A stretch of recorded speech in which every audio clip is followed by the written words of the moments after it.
Profit আর loss. হ্যাঁ, profit লসটাই তো main মাশরুমের। সবাই ভাববে যে লাভের জন্য আমি মাশরুম চাষ করব।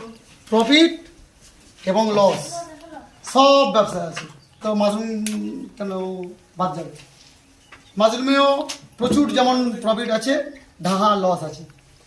কোনো গ্যারেন্টি নেই যে আমি এই বেডটা ফিলিং করলাম, একটা বেড 50 থেকে 60 টাকা খরচা হলো, এই বেডটা থেকে আমি 200 টাকা ইনকাম করব, এর 100% নিশ্চয়তা কিচ্ছু নেই।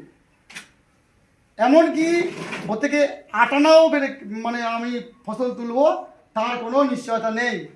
মানে 100% যেমন প্রফিট করতে পারবেন, 100% কিন্তু রিস্ক আছে, 100% রিস্ক আছে মাশরুম। আমি এই যে প্রথম থেকে এই এত কিছু বকর বকর করে তোতা পাখির মতো বললাম,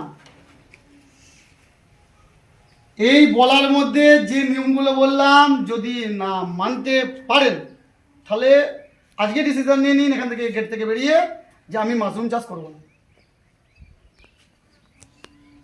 কি বলুন তো?